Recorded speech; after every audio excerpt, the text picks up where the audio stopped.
Hello world, Krista here with Books and Jams, and I have some books to show you today.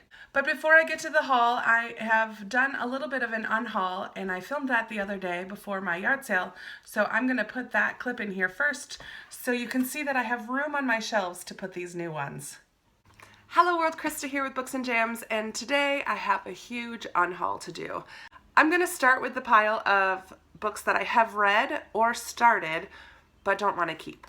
Love Warrior from Glennon Doyle Melton. I really loved her first book. This one, not so much. Big Magic by Elizabeth Gilbert. I started this and didn't connect with the writing at all. This is a duplicate. This is Green by Ted Decker. It's the fourth in the Circle series.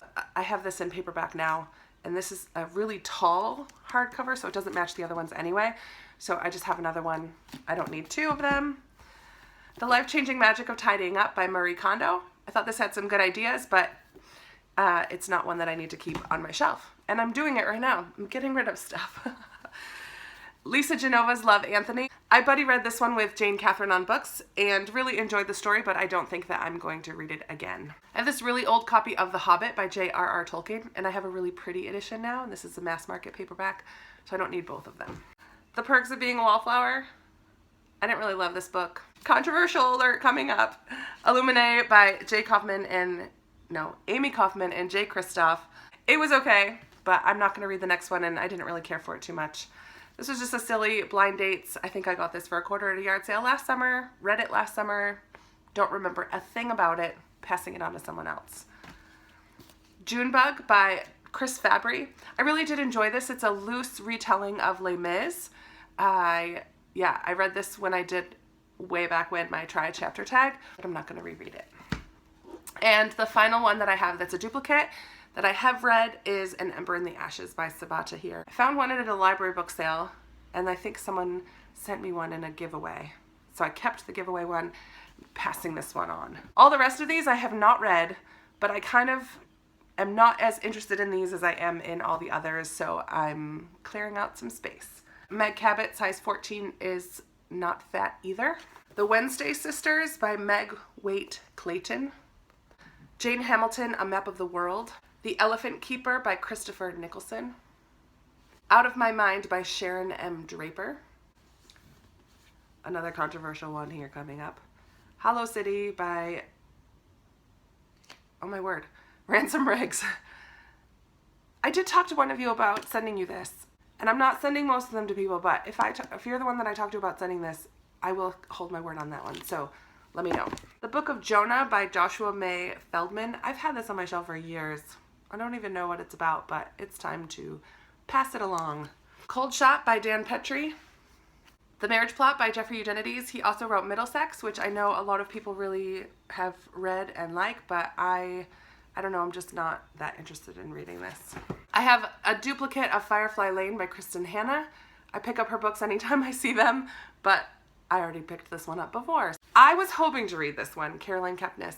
You by Caroline Kepnes. I've heard more and more of the synopsis of this, and I just don't think that it's going to be something that I will enjoy, so I'm not going to hold on to it. This is one I got from Book Outlet a long time ago, Far, Far Away by Tom McNeil. Still Missing by Chevy Stevens. Two of these, and I'm not sure why, because I don't think I'll read them. Devil in the White City by Eric Larson. Just never have the urge to pick it up, but at some point I must have, because I picked up two of them. Passing them on. Two more. The Family Orchard by Nomi Eve. And A Mile in My Flip-Flops by Melody Carlson. So that is 27 books that I'm getting rid of. I'm pretty pleased with that. I hope to make some money off of them from the yard sale and go book shopping, of course. All right, I'm going to save the unboxings for last and show you first these books that I got. The other day, I went to Barnes & Noble. I was looking in the clearance section. I saw this book for $5 and I couldn't resist. This is called The First Book of Calamity Leak by Paula Lichtarowitz. I think that's how you would say her last name.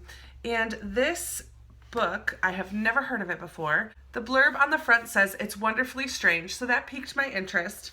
I looked on the back, and the first blurb on the back says it's a mashup of Margaret Atwood and Roald Dahl. I was already sold at that point. and it has a beautiful cover. It's about a group of girls who are kind of secluded, almost in a convent type of a place, where they learn about beauty and how to be beautiful. And it seems like they use magazines and articles as their textbooks. And then one of the girls, Calamity, her sister is named Truly, and Truly tries to escape, or does escape, from this compound in a sense. It just sounded exciting to me, and I picked it up for $5 from Barnes & Noble. I found another little free library in town the other day, and so I stopped to take a look and found this historical fiction called The Light in the Ruins by Chris Bajalian. Oh my word. Here's the author's name. He's written Midwives and the Sandcastle Girls. I think I've read Midwives.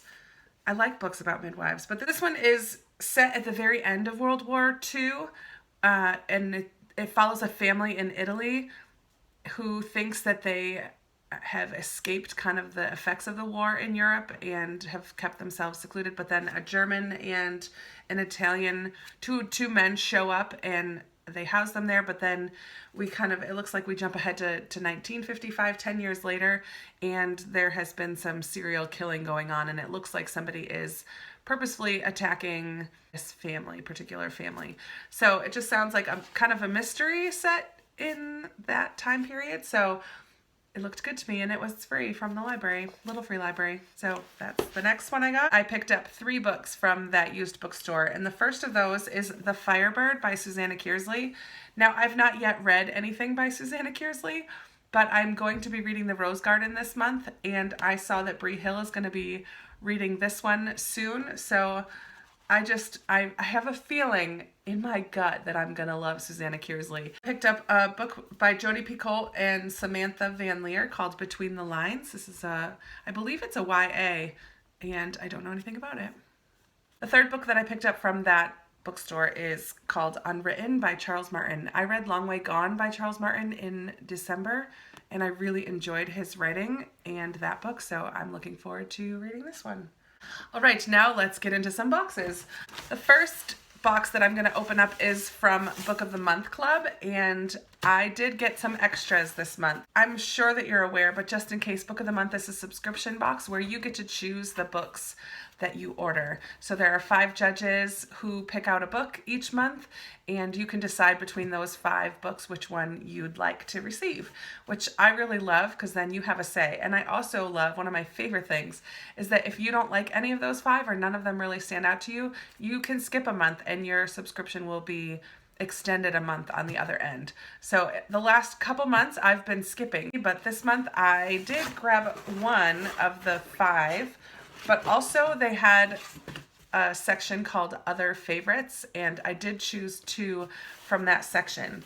The book that I chose that was one of the 5 choices is called Since We Fell by Dennis Lehane. Dennis Lehane is the author of Shutter Island, which I found at a thrift store recently. I haven't read the book, but I did see the movie, and it was insane. So this book, as well as that one, deals a lot with psychological stuff.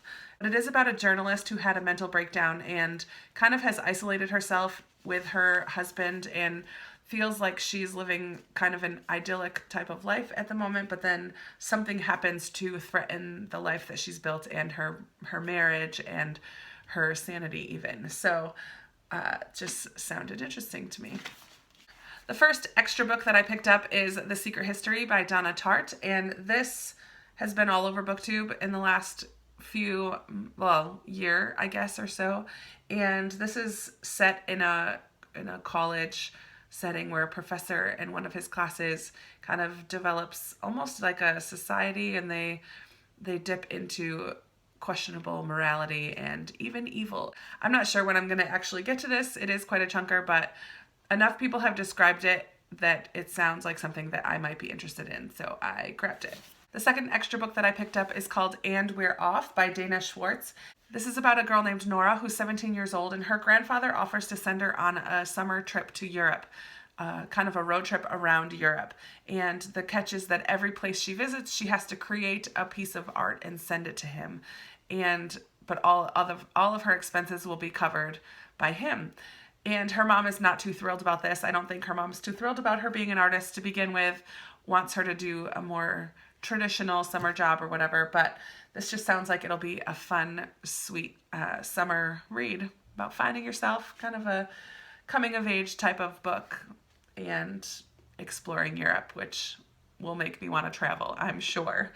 So this sounded fun to me. Next I have for you the books that I picked up from Book Outlet in my most recent order. So I have 9 books here in this box, and the total is less than $30 plus shipping. So it's a little more than $30, but that's pretty good for 9 books. So let me just show you what I grabbed. The first book that I'm going to pull out of the box here is Pippi Longstocking by Astrid Lundgren, and this is in the Penguin Chalk edition, which is gorgeous. Pippi Longstocking is one of the characters that I loved when I was a kid. I remember dressing up like her and pulling my hair way out to the side, and she's just a precocious young girl who gets into a lot of trouble. Kind of a mix between Amelia Bedelia and Anne of Green Gables is what I would say.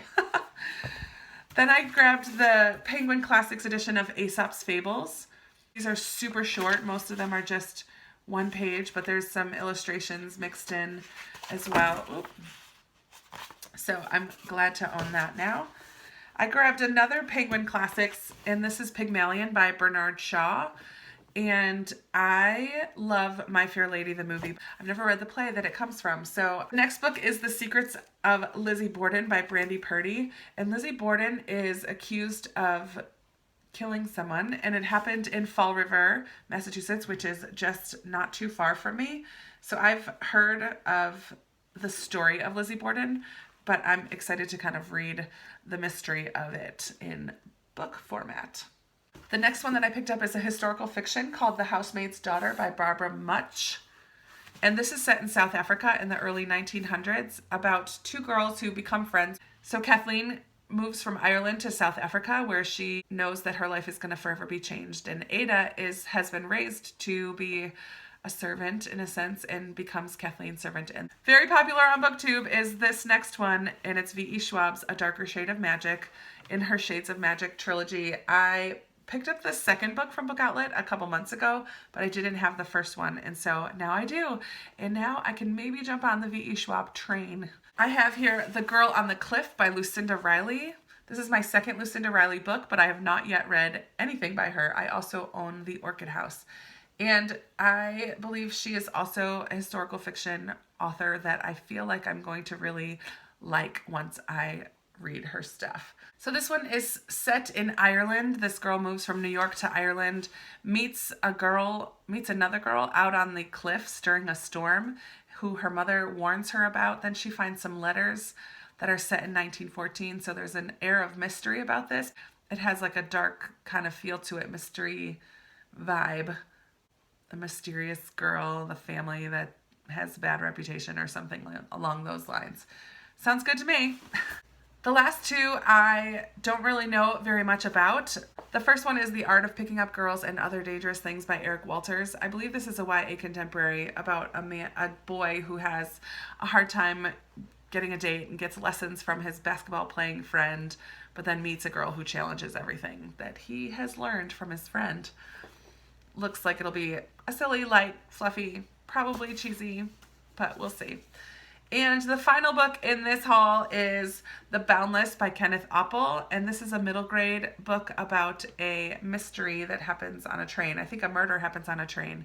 If you watched my goals for 2017, buying fewer books was one of my goals, and I was going to set up a challenge where I kind of see how long I can go before I buy new books. Well, I never actually figured out how I was going to do that, so I didn't at all. So I've still been buying lots of books, and now it's yard sale season, and this weekend is my library book sale. So it's all going to go downhill from here. So this is actually my pre-library sale haul so that I could get these ones cleared out and put away before I bring home books from my library sale this weekend. Yikes. There they are. Yikes. I got them all. Can you see my face? Oh, they're going to fall. I would love to hear from you if you've read any of these books or if any of them sound interesting to you. Just chat with me down in the comments. Give it a big old thumbs up if you like this video, and be sure to subscribe if you haven't already. I'll be talking to you soon. Bye!